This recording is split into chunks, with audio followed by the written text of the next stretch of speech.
Bidadi township ಅಸ್ತ್ರವನ್ನ ಪ್ರಯೋಗ ಮಾಡ್ತಾ ಇದೆ. ಈಗ ಭೈರಮಂಗಲದಲ್ಲಿ ಪಾದಯಾತ್ರೆಯನ್ನ ಮಾಡೋದಕ್ಕೆ ಆರಂಭ ಮಾಡಿದ್ದಾರೆ.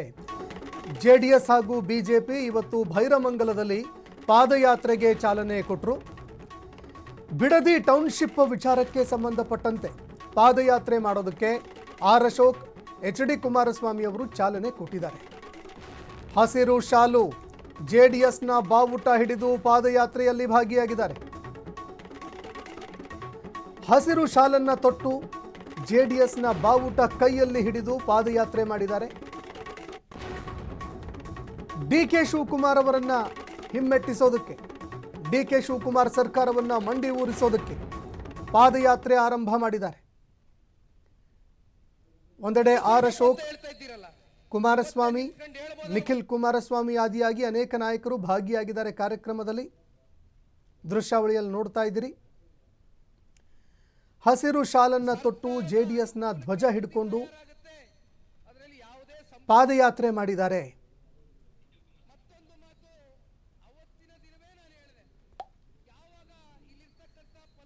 ಇನ್ನು ಇದೀಗ ನಿಖಿಲ್ ಕುಮಾರಸ್ವಾಮಿ ಮಾತನಾಡ್ತಾ ಇದ್ದಾರೆ. ಏನ್ ಹೇಳ್ತಾ ಇದ್ದಾರೆ ಕೇಳಿ. ಜಾರಿ ಮಾಡಿದ್ರು ಕನಿಷ್ಠ ಪಕ್ಷ ಕಾಂಗ್ರೆಸ್ ಸರ್ಕಾರಕ್ಕೆ ಇದರಲ್ಲಿ 35,000 ಕೋಟಿ ರಿಯಲ್ ಎಸ್ಟೇಟ್ ದಂಧೆ ಅವ್ರ ಕಣ್ಣು ಮುಂದೆ ಕಾಣ್ತಾ ಇದೆ. ರಾಜ್ಯ ಸರ್ಕಾರಕ್ಕೆ ರಿಯಲ್ ಎಸ್ಟೇಟ್ ದಂಧೆ ಅಷ್ಟೇ ಕಾಣ್ತಾ ಇರೋದು. ಆದ್ರೆ ಇಲ್ಲಿರ್ತಕ್ಕಂಥ ರೈತರಿಗೆ ಅವರ ಭಾವನೆಗಳಡಗಿದೆ.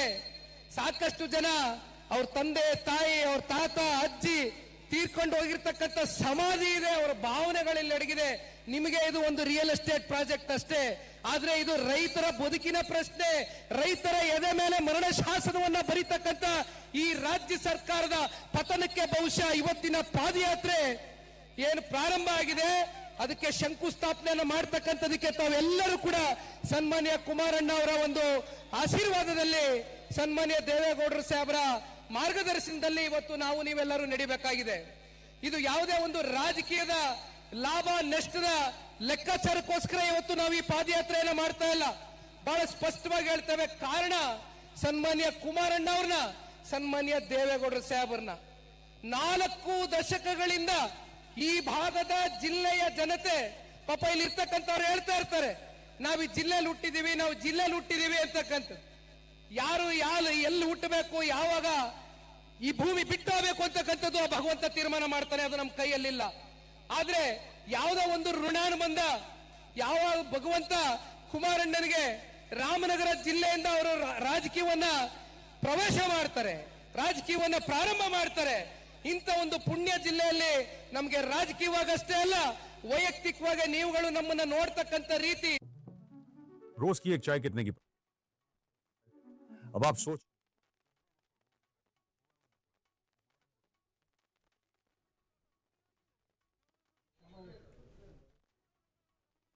ನನ್ನ ಒಂದು ಜವಾಬ್ದಾರಿಯ ಒಂದು ಅರಿವು ನನಗಿದೆ, ಅದನ್ನ ನಾನು ಅರ್ಥಕೊಂಡಿದ್ದೇನೆ ಬಹಳ ಚೆನ್ನಾಗಿ. ಇವತ್ತು ನಾನೊಂದು ಮಾತನ್ನ ಕೊಟ್ಟಿದ್ದೆ. ಕುಮಾರಣ್ಣ ಅವರು ನನಗೆ ಮೊದಲನೇ ದಿನನೇ ಹೇಳಿದ್ರು, ಹೆಚ್ಚು ಕಮ್ಮಿ ಕುಮಾರಣ್ಣ ಅವರು ಕಳೆದ ವರ್ಷ ಜೂನ್ ತಿಂಗಳಲ್ಲಿ ಇಲ್ಲಿ ಬಂದಿದ್ದು ಮೊದಲು. ಅದಾದ 1 ತಿಂಗಳ ನಂತರ ನಾನು ಬಂದೆ. ಹಲವಾರು ಬಾರಿ ಬಂದಿದ್ದೇವೆ, ಹಲವಾರು ಬಾರಿ. ಹೆಚ್ಚು ಕಮ್ಮಿ ನಾವು 11 ಕಿಲೋಮೀಟರ್ ಬೈರಮಂಗಲದಲ್ಲಿ ಒಂದು ಪಾದಯಾತ್ರೆಯನ್ನ ಮಾಡಿದ್ದೇವೆ. ವಾಸ್ತವ ಸ್ಥಿತಿಯನ್ನ ಅರ್ಥಕೊಳ್ಳೋಣ, ನಡೀರಿ ಮಂಜಣ್ಣ ಹೋಗೋಣ. ಏನಿದೆ ವಾಸ್ತವ ಸ್ಥಿತಿ ಅಂತಕ್ಕಂಥದ್ದು, ಹೆಚ್ಚು ಕಮ್ಮಿ 6 ಲಕ್ಷ ಲೀಟರ್ ಬೆಂಗಳೂರಿಗೆ ಇವತ್ತು ಹಾಲನ್ನ ಸರಬರಾಜು ಮಾಡ್ತಾ ಇದ್ದೀರಿ. ರೇಷ್ಮೆ ಬೆಳಿತೀರಿ, ತೆಂಗಿದೆ, ಮಾವಿದೆ, 10 ಲಕ್ಷಕ್ಕೂ ಹೆಚ್ಚು ಗಿಡ ಮರಗಳ ಮಾರಣ ಹೋಮವನ್ನ ಇವತ್ತು ಮಾಡ್ತಕ್ಕಂಥದಕ್ಕೆ ಸರ್ಕಾರ ಪ್ರಯತ್ನ ಪಡ್ತಾ ಇದೆ. ಇಂಥ ಸಂದರ್ಭದಲ್ಲಿ ನಾನು ಪಾದಯಾತ್ರೆಯನ್ನ ಮಾಡಿದ ಕೊನೆಯ ಗ್ರಾಮ ಹೊಸೂರು ಗ್ರಾಮದಲ್ಲಿ ನಿಂತು ಮಾತನಾಡಬೇಕಾದ್ರೆ ಒಂದು ಮಾತನ್ನ ಕೊಟ್ಟೆ. ಅದು ಕುಮಾರಣ್ಣ ಅವರು ನನಗೊಂದು ಮಾತನ್ನ ಹೇಳಿದ್ರು, ನೋಡಪ್ಪ ಅಲ್ಲಿ ಇರ್ತಕ್ಕಂಥ ರೈತರಿಗೆ ನನ್ನ ಪರವಾಗಿ ನೀನು ಒಂದು ವಿಚಾರವನ್ನ ಮುಟ್ಸಿ ಬಾ ಅಂತ ಹೇಳಿದಂತ ವಿಚಾರ, ಕಾನೂನಿನ ಹೋರಾಟಕ್ಕೆ ಯಾವುದೇ ನೀವು ತೊಂದರೆ ತಗೊಳಕ್ ಹೋಗಬೇಡಿ, ನಿಮ್ಮ ಜೊತೆಯಲ್ಲಿ ನಾವು ಬಿಗಿಯಾಗಿ ನಿಲ್ತೇವೆ ಅಂತಕ್ಕಂಥದನ್ನ ಕುಮಾರಣ್ಣ ಅವರು ಕೊಟ್ಟಂತ ನನಗೆ ಆ ಒಂದು ಮಾತೇನಿತ್ತು, ಅದನ್ನ ನನ್ನ ಮೂಲಕ ನಿಮ್ಮೆಲ್ಲರಿಗೂ ಕೂಡ ಒಂದು ಮಾತನ್ನ ಹೊಸೂರು ಗ್ರಾಮದಲ್ಲಿ, ನಾನು ಕಡೆಯ ಗ್ರಾಮದಲ್ಲಿ ಭಾಷಣ ಮಾಡಿದಾಗ ಹೇಳಿದೆ. ಅಲ್ಲಿರ್ತಕ್ಕಂಥವ್ರು ಬಹುಶಃ ಹೊಸೂರು ಗ್ರಾಮದಲ್ಲಿ ಅತ್ಯಂತ ಹಿರಿಯಕರು, ದೇವೇಗೌಡರು ಸಾಹೇಬರ ಸಮಕಾಲನವರು, ಅವರ ಮಗ ಯೋಗಿ ಅಂತ ಅನ್ಕೊಳ್ತೇನೆ. ಅವರು ಬಹುಶಃ ದಾಳಪ್ಪ ಅವರ ಮಗ ದಾಳಪ್ಪನವ್ರನ್ನ ನಾನು ಭಾಷಣ ಮಾಡಿದ ನಂತರ ಹೋಗಿ ಅವ್ರನ್ನ ಭೇಟಿ ಮಾಡಿದಂತ ಸಂದರ್ಭದಲ್ಲಿ ಅವರು ಒಂದೇ ಮಾತನ್ನ ಹೇಳಿದ್ರು, ದೇವೇಗೌಡರು ಸಾಹೇಬ್ರು ಇಲ್ಲಿ ಬಂದು ಮುದ್ದೆನ ಉಂಡಿದ್ದಾರೆ, ಹಿಟ್ಟನ್ನ ಉಂಡಿದ್ದಾರೆ, ಉಪ್ಸಾರನ್ನ ಸೌದಿದ್ದಾರೆ ಅಂತ ಒಬ್ಬ ಪುಣ್ಯಾತ್ಮನಿಗೆ ಒಂದು ಮಾತನ್ನ ಹೇಳಪ್ಪ, ದಯವಿಟ್ಟು ಈ ಭಾಗದ ರೈತರನ್ನ ಉಳಿಸ್ಬೇಕು, ಈ ರೈತರನ್ನ ಉಳಿಸ್ತಕ್ಕಂಥದಕ್ಕೆ ಯಾರಾದ್ರೂ ಒಂದು ದಿಟ್ಟವಾದಂತ ಹೆಜ್ಜೆಯನ್ನು ಇಡ್ತಕ್ಕಂಥ ನಾಯಕ ನಮ್ಮ ಕನ್ನಡ ನಾಡಿನಲ್ಲಿ ಈ ಭಾರತ ದೇಶದಲ್ಲಿದ್ರೆ ಅದು ಸನ್ಮಾನ್ಯ ದೇವೇಗೌಡರು ಸಾಹೇಬ್ರು ಅಂತಕ್ಕಂಥ ಆ ಹಿರಿಜೀವಿ ಹೇಳಿದಂತ ಮಾತು ಇವತ್ತಿಗೂ ಕೂಡ ನನ್ನ ಹೃದಯದಲ್ಲಿ ನಾಟ್ಕೊಂಡಿದೆ. ಹಾಗಾಗಿ ದಯವಿಟ್ಟು ನೀವು ಯಾರು ಧೃತಿಗೆಡಬೇಡಿ. ನಾನು ಇನ್ನೇನು ಹೆಚ್ಚಿಗೆ ಮಾತಾಡಲ್ಲ, ಮಾತಾಡಕ್ಕೆ ಇನ್ನೂ ಹಲವಾರು ವಿಚಾರಗಳಿದೆ, ಬೇಡ. ದೊಡ್ಡವರಿದ್ದಾರೆ, ಕುಮಾರಣ್ಣ ಅವರಿದ್ದಾರೆ, ಕುಮಾರಣ್ಣ ಅವರ ಮಾತುಗಳನ್ನ ಕೇಳಿ ಇಲ್ಲಿಂದ ಮತ್ತವರು ಡೆಲ್ಲಿಗೆ ಹೋಗ್ಬೇಕಾಗ್ತದೆ. ದಯಮಾಡಿ ನಾನು ಕೊನೆಯದಾಗಿ ಹೇಳ್ತಕ್ಕಂಥದ್ದಿಷ್ಟೇ, ಇವತ್ತೇನು 3 ದಿನಗಳ ಕಾಲ ನೀವೆಲ್ಲರೂ ಕೂಡ ತಯಾರಾಗಿ ಬಂದಿದ್ದೀರಿ, ರೈತರ ಪರವಾಗಿ ನಿಲ್ಲಬೇಕು ಅಂತಕ್ಕಂಥದ್ದು. ರೈತರ ಮಕ್ಕಳು, ರೈತರ ಅಸ್ತಿತ್ವದ ಒಂದು ಪ್ರಶ್ನೆ ಎದುರಾದಂತ ಸಂದರ್ಭದಲ್ಲಿ ನೀವೆಲ್ಲರೂ ಕೂಡ ಹಲವಾರು ಜಿಲ್ಲೆಗಳಿಂದ ಇವತ್ತು ಬಂದಿದ್ದೀರಿ ರೈತರ ಮಕ್ಕಳು. ಹಾಗಾಗಿ ನಮ್ಮ ಜೊತೆಯಲ್ಲಿ ನಿಂತು 3 ದಿನಗಳ ಕಾಲ ಕೊನೆಯವರೆಗೂ ಕೂಡ, ಯಾಕೆಂದ್ರೆ ನಮಗೆ ಸಾಕಷ್ಟು ಸವಾಲುಗಳು ಎದುರಾಗ್ತಾ ಇದೆ. ನಾನು ಎಲ್ಲವೂ ಕೂಡ ಇವತ್ತು ಬಹಿರಂಗವಾಗಿ ಹೇಳಕ್ಕಾಗೋದಿಲ್ಲ, ಅದು ಸನ್ಮಾನ್ಯ ಕುಮಾರಣ್ಣ ಅವ್ರಿಗೆ ಗೊತ್ತಿದೆ, ಅಶೋಕಣ್ಣ ಅವ್ರಿಗೆ ಗೊತ್ತಿದೆ. ಇರ್ಲಿ, ಈ ಸವಾಲಿನ ಮಧ್ಯೆ ನಮ್ಮ ನಿಲುವು ಬಹಳ ಸ್ಪಷ್ಟ ಇದೆ. ರೈತರ ಅವರ ಭೂಮಿಯನ್ನ ಉಳಿಸ್ಕೊಡೋವರೆಗೂ, ಕೊನೆಯ ಉಸಿರಿರೋವರೆಗೂ ಕೂಡ ಸನ್ಮಾನ್ಯ ದೇವೇಗೌಡರ ಸಾಹೇಬರ ಕುಟುಂಬ ರೈತರ ಜೊತೆಯಲ್ಲಿ ಅತ್ಯಂತ ಬಿಗಿಯಾಗಿ ನಿಲ್ತೇವೆ. ಜೊತೆಯಲ್ಲಿ ಯಾವ ಒಬ್ಬ ರೈತ, ಕಟ್ಟ ಕಡೆಯ ರೈತನಿಗೆ ಅನ್ಯಾಯ ಆಗ್ತಾ ಇದೆ ಅಂತಕ್ಕಂಥದ್ದು ಕೇಳಿದಂತ ಸಂದರ್ಭದಲ್ಲಿ, ಅದು ಒಬ್ಬ ಇರ್ಲಿ ಇಬ್ಬ ಇರ್ಲಿ, ನಿಮ್ಮ ಜೊತೆಯಲ್ಲಿ ನಿಂತ್ಕೊಳ್ತಕ್ಕಂಥ ಪ್ರಾಮಾಣಿಕ ಕೆಲಸವನ್ನ ಮಾಡ್ತೇವೆ ಅಂತ ಹೇಳ್ತಾ, ಕೊನೆಯದಾಗಿ ನಿನ್ನೆ ದಿನ ನೀವು ನೋಡಿರ್ಬೋದು ಒಂದಷ್ಟು ಟಿವಿ ಮಾಧ್ಯಮಗಳಲ್ಲಿ ಎಷ್ಟೋ 117 ಕೋಟಿ GPDA ಇಂದ ಹಣ ಈಗಾಗಲೇ ತಗೋಬಿಟ್ಟಿದ್ದಾರೆ ರೈತರು ಅಂತ. ಎಷ್ಟು ಫೈನಲ್ ನೋಟಿಫಿಕೇಶನ್? 5,500 ಎಕರೆ, 5,500 ಎಕರೆಗೆ ಕನಿಷ್ಠ ಪಕ್ಷ 2,000 ಜನ ರೈತರು. 1 ಎಕರೆಗೆ ಎಷ್ಟು ನಿಗದಿ ಮಾಡಿದಿರಿ ಬೆಲೆ? 2 ಕೋಟಿನ, 2.25 ಕೋಟಿನ? ಎಷ್ಟಾಯ್ತಪ್ಪ? 50 ಜನ ರೈತರಷ್ಟೇ ಇವತ್ತು ನೀವೇನಾದ್ರೂ ಹೇಳ್ತಾ ಇದ್ದೀರಲ್ಲ GPDಯಲ್ಲಿ ಕಾಂಪನ್ಸೇಷನ್ ಹಣ ತಗೊಂಡಿದ್ದಾರೆ ಅಂತ. 2,000 ರೈತರಲ್ಲಿ, ಅಂದ್ರೆ 5,500 ಎಕರೆಗೆ ನಾನು ಹೇಳ್ತಾ ಇರೋದು, ಕೇವಲ 50 ಜನ ರೈತರಲ್ವ ತಗೊಂಡಿರೋದು ಹಣ? ಮಿಕ್ಕಂತವ್ರು ತಗೊಂಡಿದಾರ? ಆಯ್ತು, ನೀವು ಇವತ್ತು ಹಣ ಕೊಡ್ತೀರಿ ಅನ್ನೋದಾದ್ರೆ ಎಕರೆಗೆ 2 ಕೋಟಿ ನೀವೇ ನಿಗದಿ ಮಾಡಿದ್ದೀರಿ. ನಿಮ್ಮ ಖಾತೆಯಲ್ಲಿ ದುಡ್ಡಿದೆಯಾ? 5,500 ಕೋಟಿಗೆ 11,000 ಕೋಟಿ, 5,500 ಎಕರೆಗೆ 11,000 ಕೋಟಿ ಇವತ್ತು ನಿಮ್ಮಲ್ಲಿ ದುಡ್ಡಿರ್ಬೇಕು ನಿಮ್ಮ ಖಾತೆನಲ್ಲಿ. ತೋರಿಸಿ ದಯವಿಟ್ಟು, ಅದನ್ನ ಬಹಿರಂಗಪಡಿಸಿ. ಅದನ್ನ ಆಗುತ್ತಾ ನಿಮ್ಮ ಕೈಲಿ, ಸರ್ಕಾರದ ಕೈಲಿ? ಬೇಡ, ನಾನು ಮಾತನಾಡ್ತಕ್ಕಂಥದ್ದು ಇನ್ನೂ ವಿಚಾರಗಳಿದೆ, ನಾಳೆಯೂ ಮಾತನಾಡ್ತೇನೆ. ಮಾನ್ಯ ದೇವೇಗೌಡರು ಸಾಹೇಬರು ಬರ್ತಾರೆ, ಕುಮಾರಣ್ಣ ಅವರಿಗೆ ಒಂದು ನಿಖಿಲ್ ಕುಮಾರಸ್ವಾಮಿ ಅವರಿಗೆ, ನಿಖಿಲ್ ಅಣ್ಣವರಿಗೆ ಧನ್ಯವಾದಗಳು. ಈಗ ತಮ್ಮನ್ನೆಲ್ಲ ಉದ್ದೇಶಿಸಿ ಈ ನಾಡಿನ ಮುಖ್ಯಮಂತ್ರಿಗಳಾಗಿ ಇವತ್ತು ಕೇಂದ್ರದಲ್ಲಿ ಪ್ರಭಾವಿ ಸಚಿವರಾಗಿ ಕೆಲಸ ನಿರ್ವಹಿಸ್ತಾ ಇರ್ತಕ್ಕಂಥ ಕುಮಾರಣ್ಣವರು ಮಾತನಾಡ್ತಾರೆ. ಯಾಕೆ ನಾನು ಈ ಪ್ರಭಾವಿ ಅಂತ ಬಳಸ್ತೇನೆ ಅಂದ್ರೆ, ಪಾಪ ನಮ್ಮ ಜಿಲ್ಲೆಯವ್ರಿಗೆಲ್ಲ ಎದುರಿಸ್ತಾರಂತೆ. ನಮ್ಮ ಜಿಲ್ಲೆಯವ್ರಿಗೆ ನಾವು ಮುಖ್ಯಮಂತ್ರಿ ಆಗ್ಬಿಟ್ಟಿದ್ದೀವಿ, ಇವತ್ತು ನಾನು ಮಂತ್ರಿ ಆಗ್ಬಿಟ್ಟಿದ್ದೀವಿ, ನೀವೇನಾದ್ರೂ ನಮ್ ಜೊತೆ ಬರಲಿಲ್ಲ, ನಮ್ಮ ಮಾತು ಕೇಳಲಿಲ್ಲ ಅಂದ್ರೆ ನಿಮ್ ಸುಮ್ಮನೆ ಬಿಡೋದಿಲ್ಲ ಅಂತೇಳಿ ಧಮಕಿ ಕೊಡ್ತಾರಂತೆ.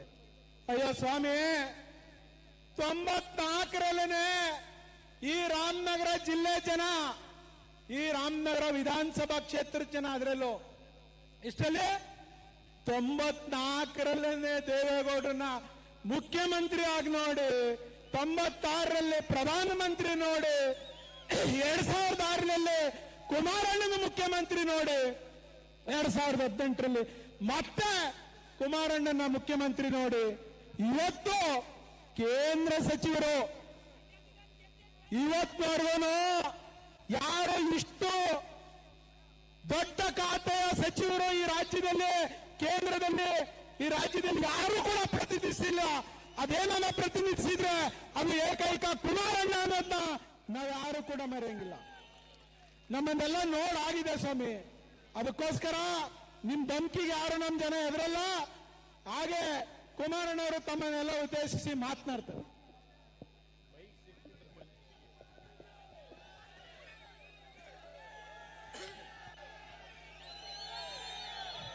ಇವತ್ತಿನ ರೈತರ ಪರವಾಗಿ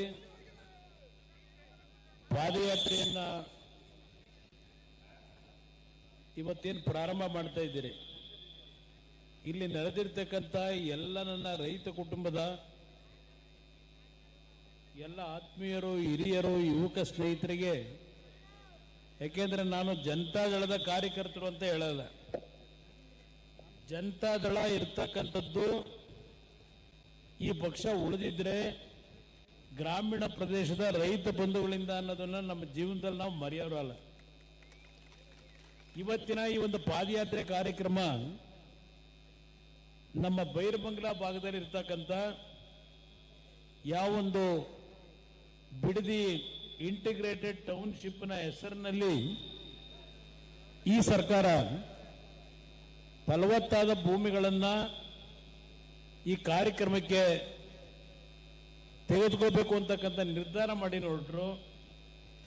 ಪ್ರಥಮವಾಗಿ ಈ ಒಂದು ಭಾಗದ ಸುಮಾರು 150ಕ್ಕೂ ಹೆಚ್ಚಿನ ಜನ ನನ್ನ ಎದುರುಗಡೆ ಇರತಕ್ಕಂಥ ನಮ್ಮ ತೋಟಕ್ಕೆ ಬಂದು ನಿಮ್ಮ ಬೆಂಬಲವನ್ನು ನಮಗೆ ನೀಡಬೇಕು, ಇವತ್ತು ನಮ್ಮ ರೈತರನ್ನ ಬೀದಿಗೆ ತರಲಿಕ್ಕೆ ಹೊರಟಿದ್ದಾರೆ ಅಂತಕ್ಕಂಥ ಒಂದು ಮನವಿಯನ್ನು ಮಾಡಿದ ಮೇಲೆ ನಾನು ನಿಮ್ಮ ಜೊತೆಯಲ್ಲಿದ್ದೇನೆ, ಧೈರ್ಯವಾಗಿ ನಿಮ್ಮ ಹೋರಾಟ ಮುಂದುವರಿಸಿ ಅಂತಕ್ಕಂಥದ್ದನ್ನ ಹೇಳಿದ್ದೆ. ಇವತ್ತು ನಾನು ಈ ಭಾಗದ ರೈತರಿಗಷ್ಟೇ ಅಲ್ಲ, ವಿಶೇಷವಾಗಿ ರೈತ ಕುಟುಂಬದ ನನ್ನ ಸಹೋದರಿಯರು, ತಾಯಂದಿರು ನಿರಂತರವಾಗಿ 516 ದಿನಗಳ ಕಾಲ ಯಾವುದೇ ರೀತಿಯ ಬೆದರಿಕೆಗಳಿಗೆ, ಯಾವುದೇ ರೀತಿಯ ಒಂದು ವಿಕೋಪದಲ್ಲಿ, ಇಲ್ಲಿ ಮಳೆ ಆದಾಗ, ಬಿಸಿಲಿದ್ದಾಗ ಯಾವುದನ್ನು ಲೆಕ್ಕಿಸದೆ ನಿರಂತರವಾಗಿ ನನ್ನ ತಾಯಂದಿರು ಇಲ್ಲಿ ಹೋರಾಟ ಮಾಡಿದ್ದೀರಿ. ಪ್ರಥಮವಾಗಿ ನಿಮ್ಮ ಹೋರಾಟಕ್ಕೆ ನನ್ನ ವಿಶೇಷವಾಗಿ ನನ್ನ ಸಹೋದರಿಯರು, ತಾಯಂದಿರು ಈ ಭಾಗದಲ್ಲಿ ನಿಂತಿರಿ. ನಿಮ್ಮ ಒಂದು ಕುಟುಂಬದ ಆಸ್ತಿಗಳನ್ನು ಉಳಿಸ್ಕೋಬೇಕು ಅಂತ ಹೇಳಿ ನಿಮ್ಮ ಒಂದು ಬಿಟ್ಟ ನಿಲುವೇನಿದೆ, ಅದಕ್ಕೆ ನಾನು ಪ್ರಥಮವಾಗಿ ನನ್ನ ತಾಯಂದಿರಿಗೆ, ಸಹೋದರಿಯರಿಗೆ ವಿಶೇಷವಾಗಿ ನನ್ನ ಕೃತಜ್ಞತೆಗಳನ್ನು, ಅಭಿನಂದನೆಗಳನ್ನು ಸಲ್ಲಿಸ್ತೀನಿ. ಇವತ್ತು ನಾವು ಇಲ್ಲಿ ಬಂದಿರತಕ್ಕಂಥದ್ದು ಯಾವುದೋ ಒಂದು ನಮ್ಮ ರಾಜಕೀಯದ ಸ್ವಾರ್ಥಕ್ಕಲ್ಲ. ನೀವೇನು 516 ದಿನಗಳಿಂದ ನಿಮ್ಮ ಹೋರಾಟ ಮಾಡ್ತಾ ಇದ್ದೀರಿ, ನಿಮ್ಮ ಹೋರಾಟವನ್ನು ಇವತ್ತು ಗೌರವಿಸುತ್ತೆ. ಈಗಿನ ಸರ್ಕಾರ ಈ ಭಾಗದ ಶಾಸಕರ ನಡವಳಿಕೆಗಳನ್ನು ಏನು ನೋಡ್ತಾ ಇದ್ದೇವೆ, ಆ ಹಿನ್ನೆಲೆಯಲ್ಲಿ ಇವತ್ತಿನ ದಿನ ಪಾದಯಾತ್ರೆಯ ಕಾರ್ಯಕ್ರಮವನ್ನು ನಿಗದಿ ಯಾಕೆ ಮಾಡಿದ್ದು? ನಮ್ಮ ಅಶೋಕಣ್ಣ ಅವರು ಇಲ್ಲಿ ಬಂದಿದ್ದಾರೆ. ಇವತ್ತು ರಾಜ್ಯದಲ್ಲಿ ಅಧಿಕೃತ ವಿರೋಧ ಪಕ್ಷದ ನಾಯಕರಾಗಿ ಪ್ರತಿನಿಧಿಸ್ತಾ ಇದ್ದಿರ್ತಕ್ಕಂಥದ್ದೇನಿದೆ, ಬಿಜೆಪಿಯ ನಾಯಕರೇನಿದ್ದಾರೆ, ನಮ್ಮ ಪಕ್ಷದ ಸುರೇಶ್ ಬಾಬು ಅವರ ಜೊತೆಯಲ್ಲಿ ನಮ್ಮ ಪಕ್ಷದ ಎಲ್ಲ ಶಾಸಕ ಮಿತ್ರರು, ಮಾಜಿ ಶಾಸಕ ಮಿತ್ರರು, ಯಾಕೆಂದ್ರೆ ಎಲ್ಲರೂ ಇದ್ದಾರೆ ಇಲ್ಲಿ. ನಮ್ಮ ಮಂಡ್ಯ ಜಿಲ್ಲೆಯ ಎಲ್ಲ ನಾಯಕರು ಇದ್ದಾರೆ. ಒಬ್ಬೊಬ್ಬರ ಹೆಸರನ್ನ ಹೇಳಲಿಕ್ಕೆ ಹೋದ್ರೆ ಸಮಯ ಆಗ್ತದೆ. ಪಕ್ಕದ ಚಿಕ್ಕಬಳ್ಳಾಪುರದಿಂದಲೂ ಬಂದಿದ್ದೀರಿ, ತುಮಕೂರು ಜಿಲ್ಲೆಯಿಂದ ಬಂದಿದ್ದೀರಿ, ಚಿತ್ರದುರ್ಗದ ನಮ್ಮ ರೈತರು ಕಾಣ್ತಾ ಇದ್ದೀರಿ, ಇಲ್ಲಿ ಎಲ್ಲ ಕಡೆಯಿಂದ ಬಂದಿದ್ದಾರೆ. ನಿಮ್ಮ ಈ ಒಂದು ಬೆಂಬಲಕ್ಕೆ ನನ್ನ ಈ ಭಾಗದ, ನನಗೆ ರಾಜಕೀಯವಾಗಿ ಜನ್ಮ ಕೊಟ್ಟಿರ್ತಕ್ಕಂಥ ಈ ಜಿಲ್ಲೆಯ ಜನರ ಪರವಾಗಿ ಇವತ್ತು ನೀವೆಲ್ಲ ಇಲ್ಲೇನು ಸಾವಿರಾರು ಸಂಖ್ಯೆಯಲ್ಲಿ ನೆರೆದಿದ್ದೀರಿ ಬೆಳಗ್ಗೆಯಿಂದ, ನಿಮಗೆಲ್ಲರಿಗೂ ನನ್ನ ಕೃತಜ್ಞತೆಗಳು, ನನ್ನ ರೈತ ಬಾಂಧವರು, ನನ್ನ ತಾಯಂದಿರ ಪರವಾಗಿ. ಇವತ್ತು ಈ ಬಿಡದಿಯ ಒಂದು ಯೋಜನೆ ಏನಿದೆ, ಕಾಂಗ್ರೆಸ್ ನಾಯಕರುಗಳು ನಮ್ಮ ಮೇಲೆ ದೋಷ ಕೊಡ್ತಾ ಇದ್ದಾರೆ. ಬಹುಶಃ ಯಾರಾದರೂ 2006ರಲ್ಲಿ ಹಿರಿಯರು ಈ ಭಾಗದಲ್ಲಿ ಇನ್ನೂ ಉಳಿದಿದ್ರೆ ಅವರಿಗೆ ವಿಷಯ ಗೊತ್ತಿದೆ. ಬಹುಶಃ 2006 ಈ ಒಂದು ಯೋಜನೆ ಪ್ರಾರಂಭ ಮಾಡಬೇಕು ಅಂತಕ್ಕಂಥದ್ದು ನಾವೇನಿಟ್ಟಿರಲಿಲ್ಲ. ನಿನ್ನೆ ದಿನ ನಾನು ಯಾವ ಬೆಂಗಳೂರು ಮೈಸೂರು ರಸ್ತೆ BMICPA ಪ್ರಾಜೆಕ್ಟ್ನ ಬಗ್ಗೆ ಅವತ್ತು ಒಂದು ತೀರ್ಮಾನ ಏನಾಗಿತ್ತು, ಆ ತೀರ್ಮಾನದ ಪ್ರಕಾರ 5 ಟೌನ್ಶಿಪ್ಗಳನ್ನು ಮಾಡ್ತಕ್ಕಂಥ ಒಂದು ಕಾರ್ಯಕ್ರಮ ಏನಿತ್ತು, ಅದು ಯಾವುದನ್ನೂ ಮಾಡದೆ ಬೆಂಗಳೂರು ನಗರದಲ್ಲಿ ಒತ್ತಡಗಳೇನಿತ್ತು ಆ ಒತ್ತಡಗಳನ್ನು ಸರಿಪಡಿಸಲಿಕ್ಕೆ ಏನು ಮಾಡಬಹುದು ಅಂತ ಹೇಳಿ ಕೆಲವು ಪ್ರಪೋಸ್ಗಳನ್ನ ಇಟ್ಟಂಥದ್ದು. ನಮ್ಮ ಕಾಲದಲ್ಲಾಗಲಿ ಬಿಜೆಪಿಯ ಕಾಲದಲ್ಲಾಗಲಿ ನಾವು ಈಗಿನ ಸರ್ಕಾರದಲ್ಲಿ ದ ಗ್ರೇಟ್ ಶಿವಕುಮಾರ್ ಯಾವೊಂದು ಪ್ರಾಥಮಿಕ ಅಧಿಸೂಚನೆ ಅಂತಿಮ ಅಧಿಸೂಚನೆಯನ್ನೇನು ಹೊರಡಿಸಿದ್ದಾರೆ 2025ನೇ ಇಸ್ವಿವರೆಗೆ ಈ ಭಾಗದಲ್ಲಿ ಯಾವುದೇ ಭೂಮಿಯನ್ನ ನಾವು ಪ್ರಾಥಮಿಕ ಅಧಿಸೂಚನೆಯನ್ನ ಹೊರಡಿಸಿರಲಿಲ್ಲ. ಇವತ್ತು ಈ ಭಾಗದಲ್ಲಿ ಈ ಅಧಿಸೂಚನೆಯನ್ನು ಹೊರಡಿಸಿದ್ದಾರೆ. ಈಗ ಬರಬೇಕಾದರೆ ಒಂದು ಸಂದೇಶ ನೋಡಿದೆ. ಈ ಸಂದೇಶದಲ್ಲಿ ಮುಖ್ಯಮಂತ್ರಿಗಳು ಇವತ್ತು ಹೇಳಿದ್ದಾರೆ, ನಾನು ಈ ಭಾಗದ ರೈತ ಬಂಧುಗಳಿಗೆ ಮನವಿ ಮಾಡ್ತೇನೆ, ಈ ವಿದೇಶಗಳಲ್ಲಿ ಇರ್ತಕ್ಕಂಥ ಇಂಟರ್ನ್ಯಾಷನಲ್ ರಸ್ತೆಗಳು, ಉದ್ಯಾನವನ, ದೊಡ್ಡ ದೊಡ್ಡ ಕಾರ್ಖಾನೆಗಳು, ದೊಡ್ಡ ದೊಡ್ಡ ಬಿಲ್ಡಿಂಗ್ಗಳನ್ನ ಕಟ್ಟಿ ಈ ಭಾಗದ ಜನರ ಬದುಕಿಗೆ, ಈ ಭಾಗದ ಯುವಕರಿಗೆ ಉದ್ಯೋಗವನ್ನು ಕೊಡ್ತೀವಿ ಅಂತಕ್ಕಂಥ ಒಂದು ಸಂದೇಶ ಕೊಟ್ಟಿದ್ದಾರೆ. ಈಗೇನು 2 ಕೋಟಿ ಹಣ ನಿಗದಿಯಾಗಿತ್ತು, ಇವತ್ತಿನ ಸಂದೇಶದಲ್ಲಿ ನಿಮ್ಮ ಟಿವಿ ಇದರಲ್ಲಿದ್ದರು ನೋಡಿ ಫೋನ್ಗಳಲ್ಲಿ 2 ಕೋಟಿಯಿಂದ 3 ಕೋಟಿ ಹೋಗೋರೀಗ. ಇದೇನು ಚೌಕಾಸಿ ವ್ಯಾಪಾರವಾ? ಚೌಕಾಸಿ ವ್ಯಾಪಾರವಾ? ಇಲ್ಲಿ ಪಾಪ ಕನಕಪುರದವರೊಬ್ಬರು ದಲಿತ ಮುಖಂಡರು ಬಂದಿದ್ದಾರೆ. ನೀವು ಪೊಲೀಸ್ ಅಧಿಕಾರಿ ಬೇರೆ ಆಗಿದ್ರಲ್ವಾ, ಒಂದಿಷ್ಟು ರೆಕಾರ್ಡ್ಸ್ ಇಟ್ಕೊಂಡ್ ಬಂದವರು ಇಲ್ಲಿ ನೋಡಿ. ಕನಕಪುರದಲ್ಲಿ ಆ ದಲಿತರ ಭೂಮಿನ ಕೋಟಿ ಜಮೀನ ಲೂಟಿ ಮಾಡಿ ಅವರ ರೆಕಾರ್ಡ್ ಇಲ್ಲಿ ಹಿಡ್ಕೊಂಡು ಕೂತವ್ರೆ ಕಳೆದ 10